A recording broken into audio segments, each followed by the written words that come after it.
The boy was born and raised in a poor family. His parents worked hard all year round. The boy also had an older brother named Drew. His parents were farmers. They didn't have much land. The crops were produced with great difficulty, but the yield was not much. They could barely afford 3 meals a day for a family of 4. To cover other expenses and send their children to school, the boy's parents had to work for others to earn money, especially Mr. Nick, the boy's father. He would do anything anyone hired him to do, even building houses and carrying bricks. As long as he could earn money, he would not hesitate to work hard. Mr. Nick always encouraged his 2 children to study hard so that they could escape poverty and not suffer. Starving for a few days won't kill you, but not having an education will eventually lead to poverty for the rest of your life. Loving his parents, the boy was very obedient, studious, and obedient. Since he was a child, his parents went to work, and he came home from school to cook and do the laundry. When he was in 6th grade, he went to the fields to help his parents.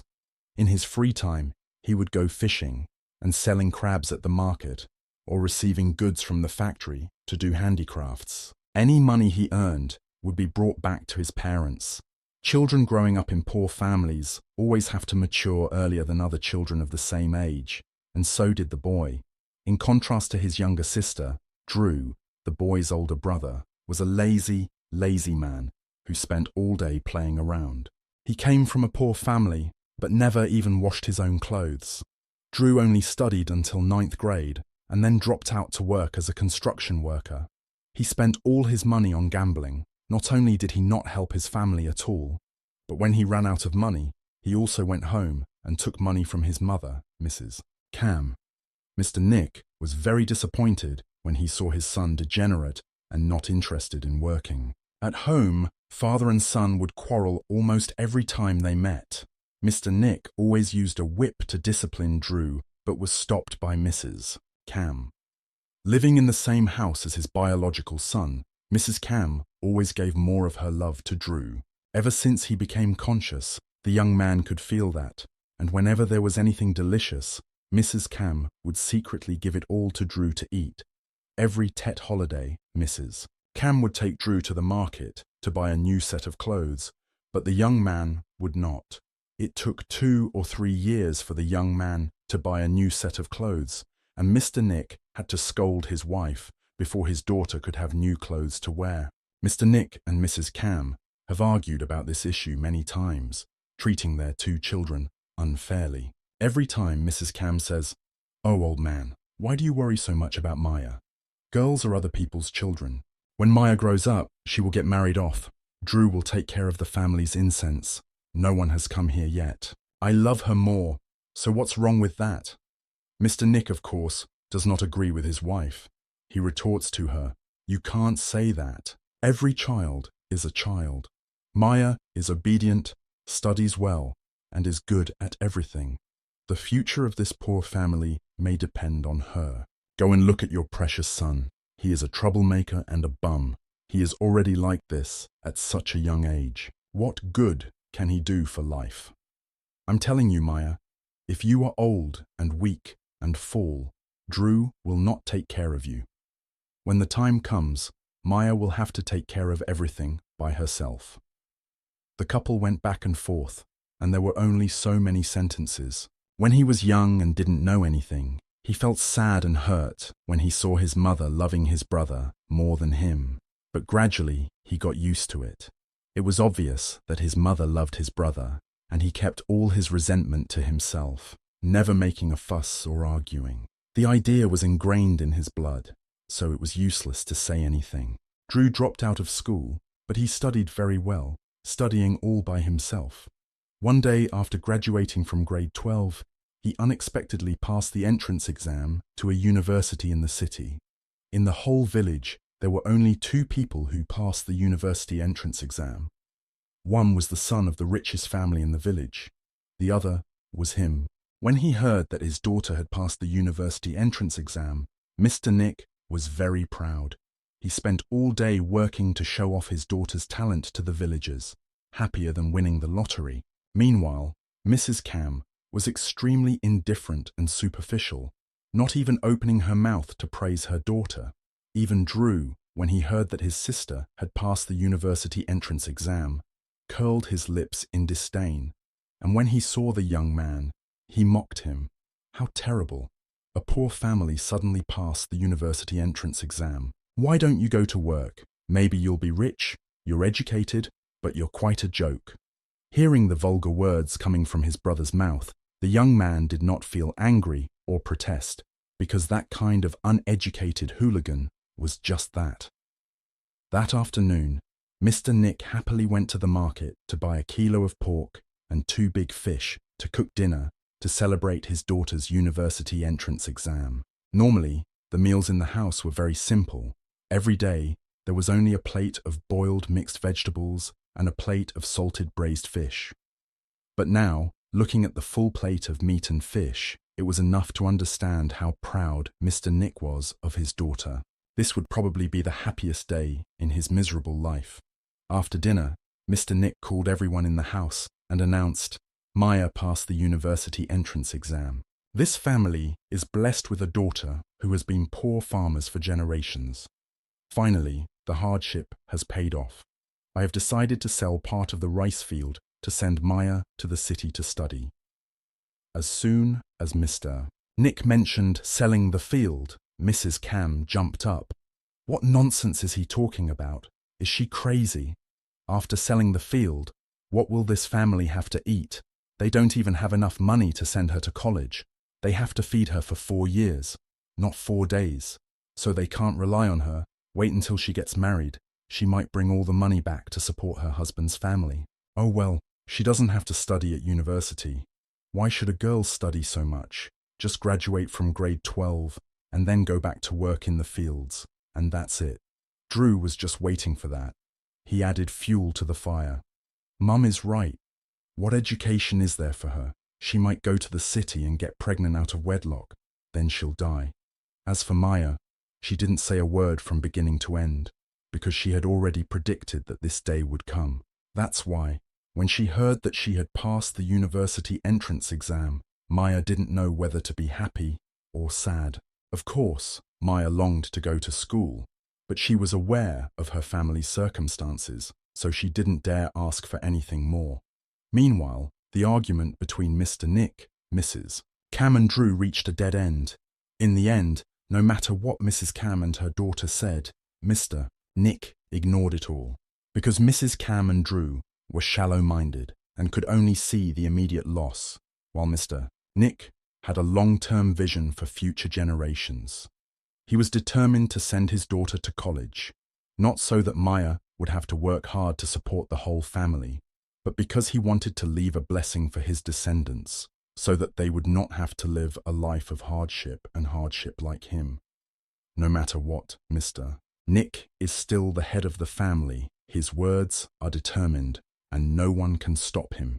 Said and done, Mr. Nick immediately put the field up for sale. Very quickly, there was a buyer. Mrs. Cam and her daughter tried their best to hold on, but could not stop Mr. Nick. So they turned to vent their anger on Maya, especially Mrs. Cam. Every time she saw her daughter's face, she would scold and curse. "Just looking at your face makes me so angry. It must be because you sweet-talked him that he sold all the fields like that. It's all your fault, you evil thing.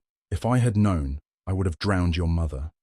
Maya was very sad and heartbroken, but still tried to endure because the land had been sold. The money was in hand.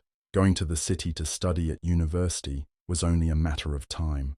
The future was wide open. As long as Maya took this opportunity, she would not let her father down and prove to her mother that she was wrong.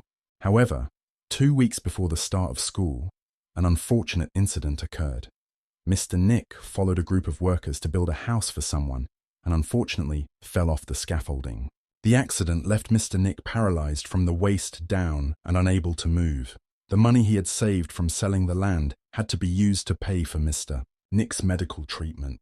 After Mr. Nick fell, Maya's chance of going to college was also out of reach. Mr. Nick was the main breadwinner in the family. Now that he was unable to work, the already poor family became even more miserable. Mrs. Cam didn't know where she heard about the story of going to Japan to work and earning hundreds of millions a month. So she sweetly advised Maya, "Maya, our family's situation is difficult, you see. Why don't you go to Japan to work? You can earn a lot of money there. Your parents are old and will only be able to rely on you in the future. If you love your mother, then listen to her." Maya at that time lost her direction and didn't know what to do. In her hometown, she could only farm to make a living. So at that time, Maya followed her mother's wishes. When she first arrived in Japan, in a foreign land, without friends or relatives, Maya suffered all kinds of hardships and was even deceived by her own countrymen. At first, Maya felt sorry and called her mother to tell her so she wouldn't feel so alone. But all Maya received in return was the sentence, "What do you have to do for people to treat you like that?" From then on, Maya endured everything she went through on her own. Every month, Mrs. Cam only proactively contacted her daughter to remind her to send money back home to pay off the 150 million debt that she had borrowed to send Maya to Japan. She did not even ask about her daughter's health. Maya struggled to survive in a foreign country, saving every penny.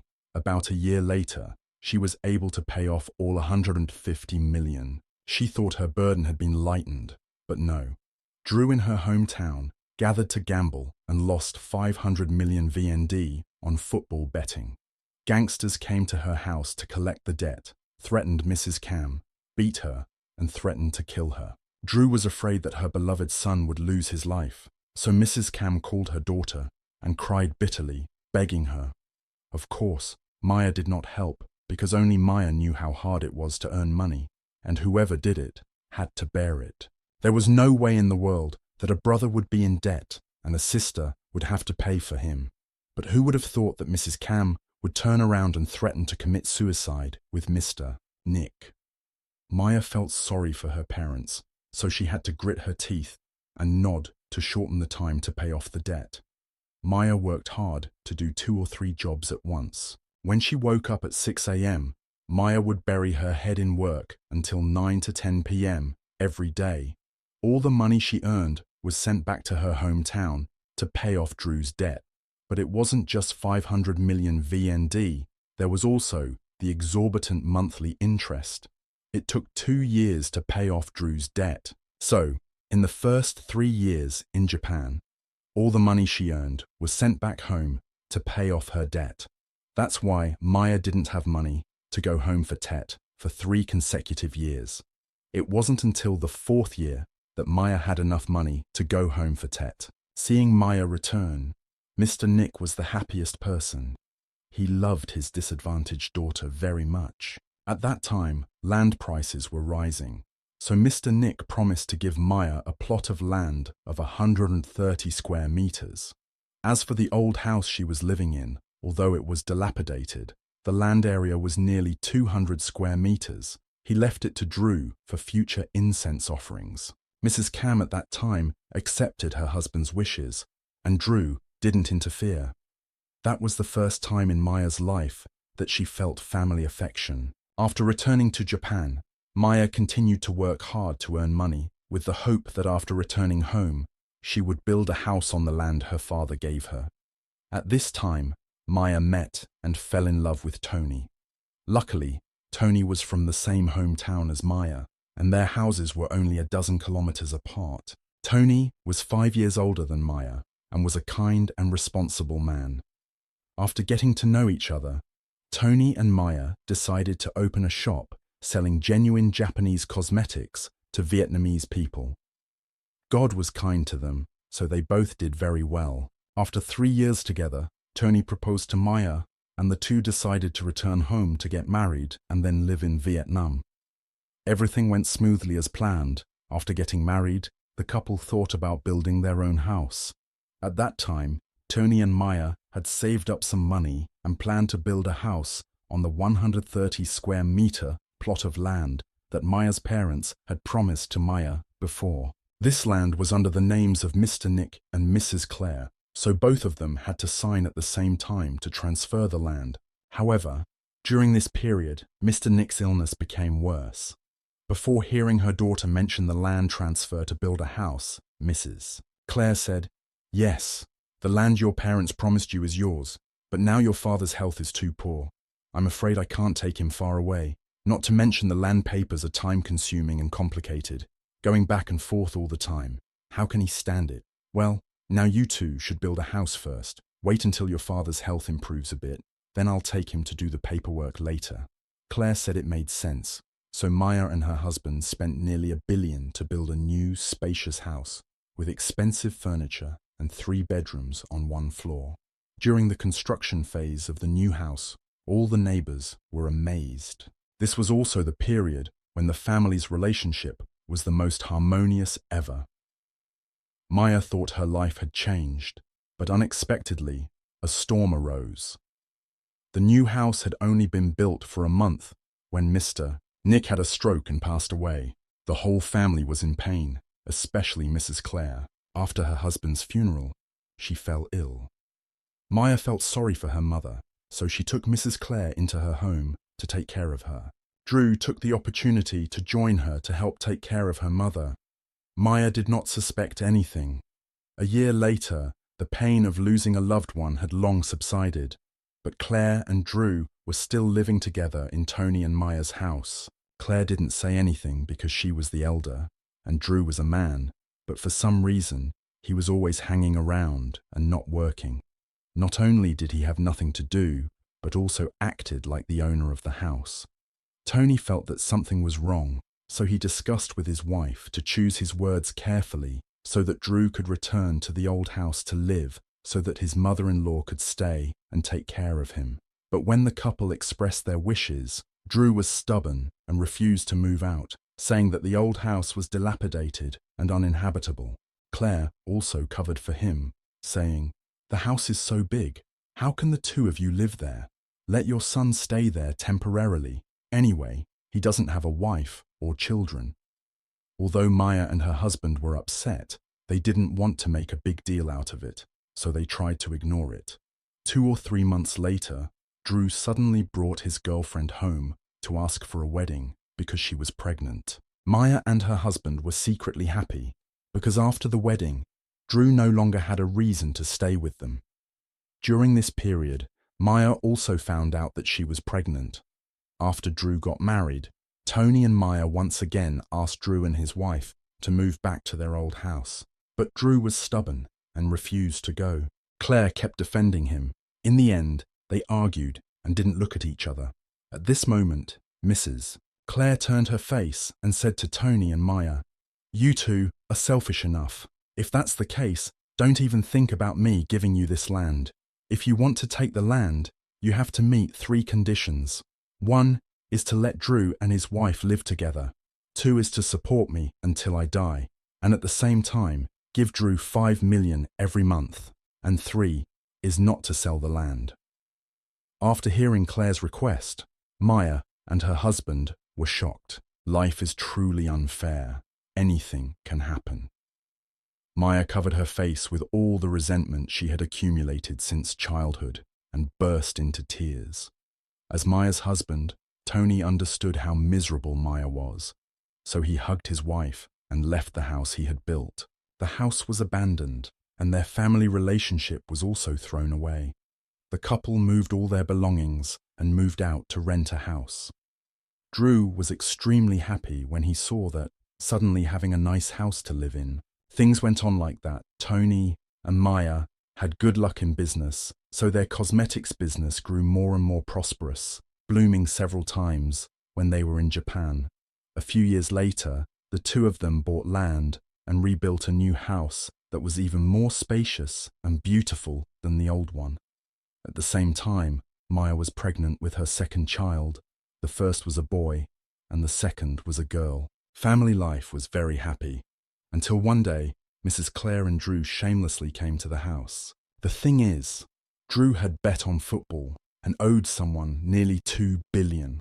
Drew's wife could not accept an irresponsible husband who had turned into a gambler like Drew, plus her mother-in-law, who was always nagging her son. So she signed the divorce papers, took her son back to her mother's house, and cut off all ties. Mrs. Claire sold the old house, just enough to pay the principal, and could not manage the 300 million interest.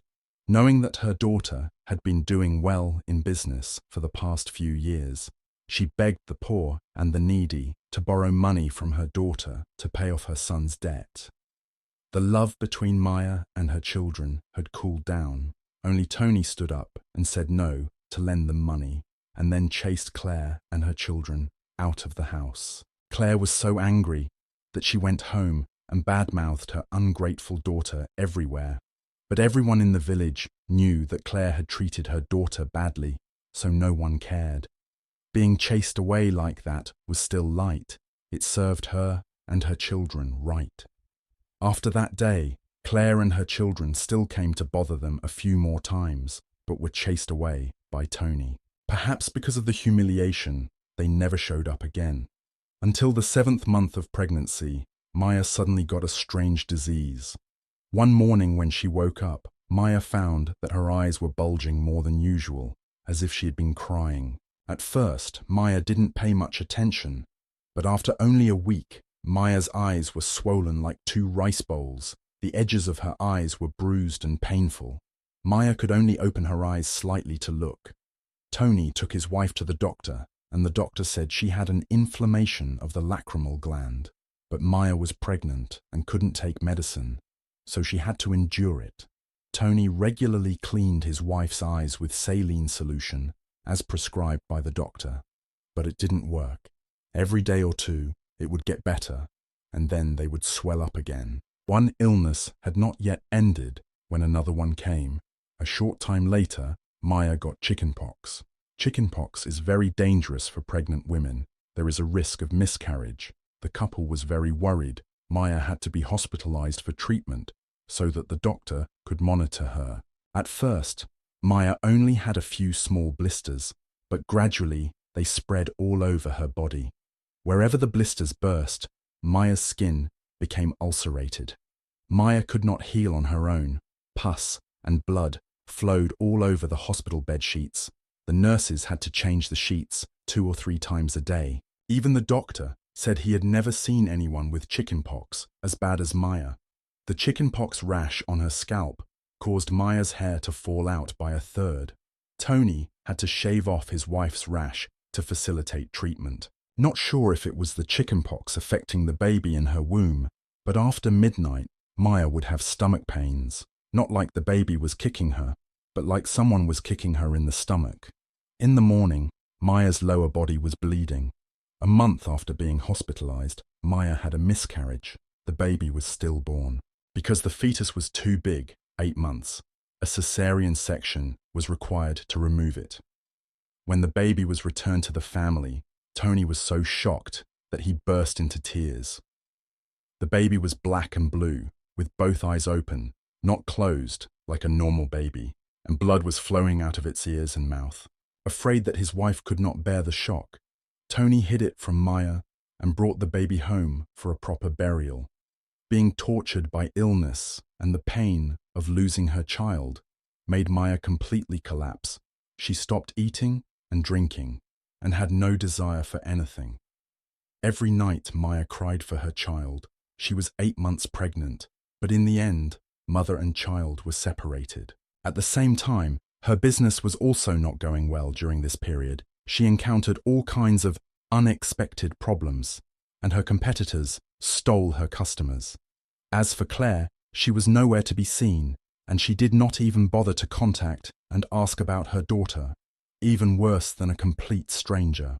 Maya was hospitalized for 3 months. The sores on her body not only did not improve, but also became more severe. The infection spread to almost all over her body. Maya's eyes were so swollen that she could no longer open them. The doctor could not find the reason why Maya's illness had become so serious, while chickenpox was not a serious illness. Staying in the hospital could not cure her, so Tony asked for his wife to be discharged to switch to traditional medicine. Tony asked around. People only told him to bathe in this and that leaves, take this and that medicine, but all were in vain.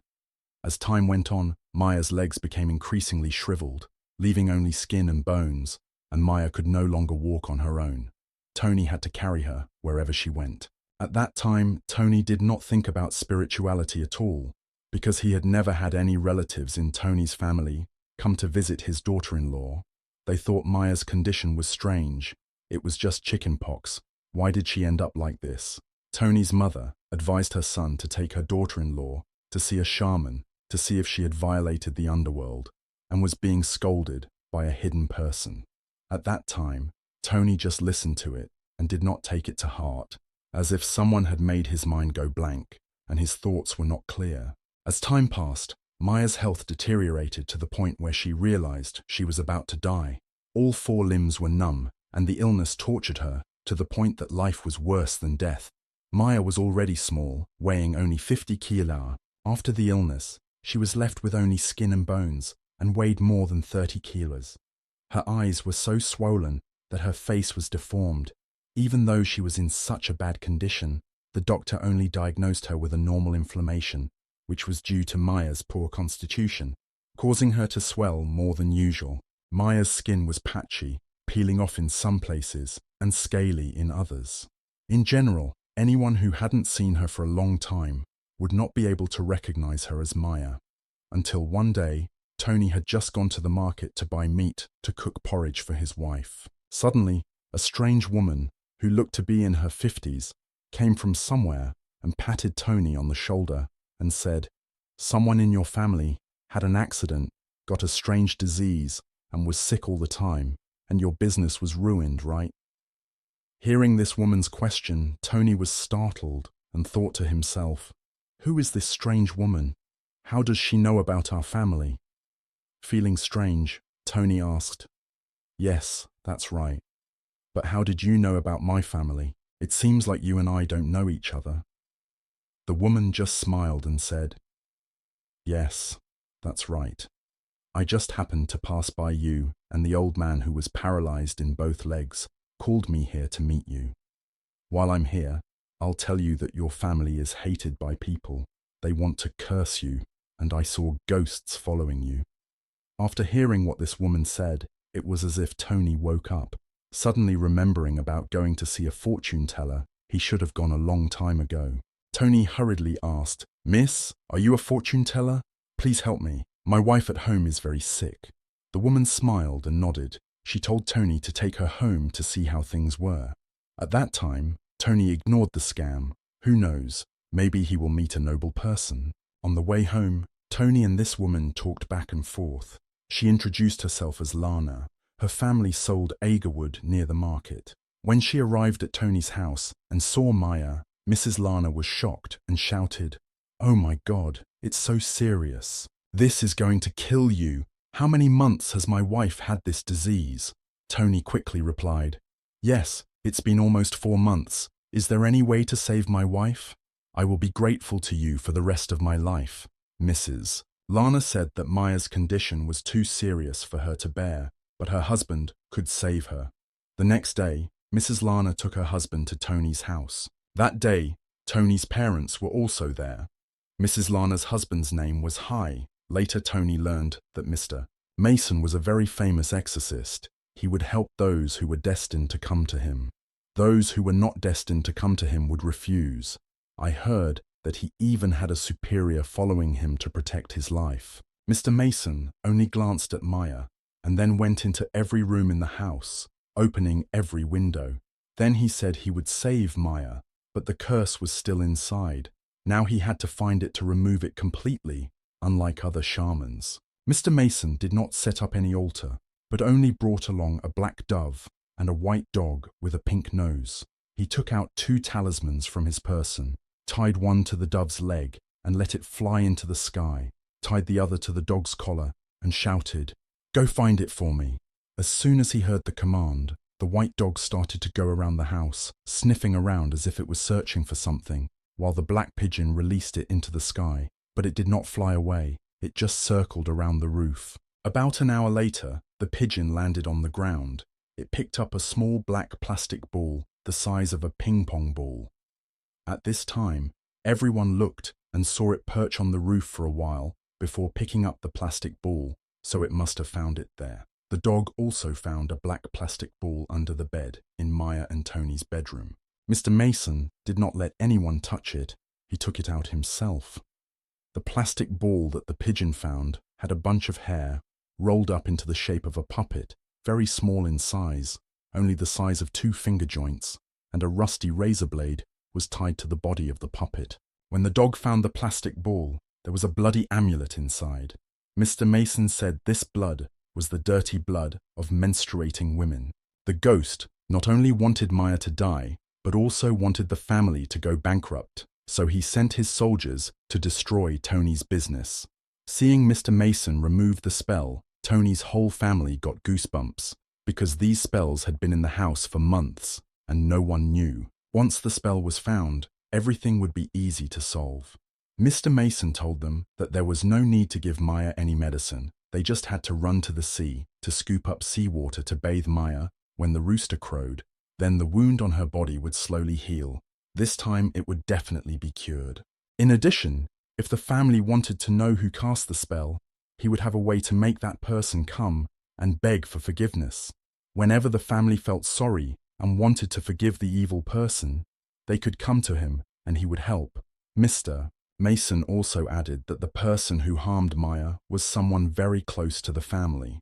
Hearing that, Tony thought of the pain of losing his 8-month-old child, plus the suffering his wife had endured for so long, and decided to make the bad guy pay. Not knowing what Mr. Mason had done, he only saw him take everything the dog and pigeon had found and leave. Tony offered Mrs. Lana and Mr. Mason 20 million as a reward, but the two refused to accept it. Mrs. Lana said that someone had entrusted her and her husband to come here as a way to save people and gain merit. It was true that if you do good deeds, you will have noble people to help you when you are in trouble. Following his instructions, every day at 3 a.m., Tony ran to scoop up seawater to bathe his wife, because Mr. Mason had told him to use clean seawater every day, not to store the water. After only a week of persistently bathing in seawater, the sores on Maya's body had all dried up, and her eyes had also shrunk by half, and she could now open them. However, Maya was still too weak to walk. About a month and a half later, when Maya's health had recovered 70%, Claire suddenly brought Drew to ask for help. Only then did it become clear that the one who had cast a spell on Maya was Drew. It was true that when the house is on fire, the rats will show their true colors. Looking at Drew now, he was as miserable as Maya before.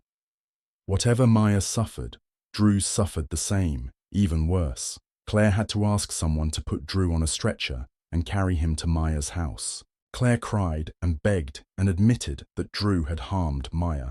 Claire did not know about this until Drew was beaten back. She went to a shaman and found out.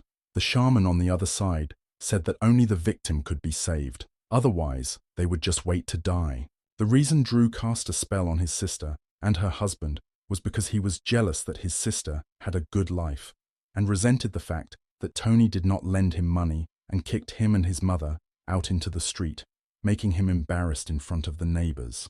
Of course, Tony would not forgive. Who would tolerate harming someone else's child to the point of death? Grandma Maya just kept silent from beginning to end, letting her husband decide. Blood ties and family ties had completely dried up. Maya herself hated Drew.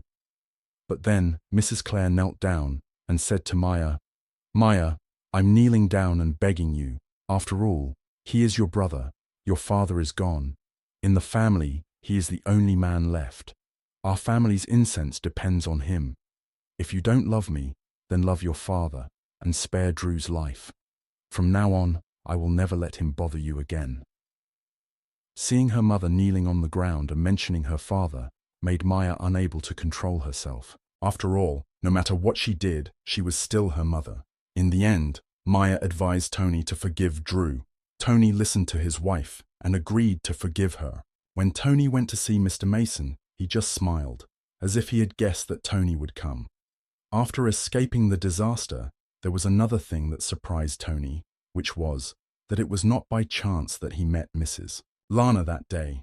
Mrs. Lana was indeed going to the market, when suddenly the spirit of a middle-aged man in a wheelchair flew over and trembled as he said to her, "Please, please, save me, Mrs." Lana had the ability to see that this person was not a living person. She thought someone must have been in trouble, so she followed the man's spirit until the man raised his hand and pointed towards Tony. Lana immediately saw a spirit following Tony. This spirit was a shaman she had raised, not a dead soul. The family was definitely in trouble. At the same time, the man's spirit had disappeared. Only then did Lana approach Tony and talk to him, and Tony took her home. Hearing about the spirit of the middle-aged man in a wheelchair, Maya suddenly had a premonition, so she asked Lana to describe his appearance. Then Maya knew that it was her father's spirit, knowing that his daughter was in trouble, so she found someone to save her. Everything gradually passed. Perhaps Mr. Mason had taken action, so Claire no longer came to find Maya. A few years later, one day, Maya heard that the house that the couple had built before, which Drew and Claire had occupied, suddenly caught fire. When the fire broke out, no one was home, so there were no casualties, but the house was completely burned down and could not be restored. The law of life is truly what goes around comes around. Drew and Claire's life became more and more miserable. They did not even have a decent roof, so they had to temporarily build some corrugated iron sheets to protect them from the rain and sun. Maya has always been a sensible daughter. A person's nature will never change. That's why, despite being treated badly, Maya still provided her mother with living expenses every month. Later, when Claire passed away, Maya was the one who worshipped the incense. In life, whether you have a son or a daughter is not important. The most important thing is filial piety. The story ends here.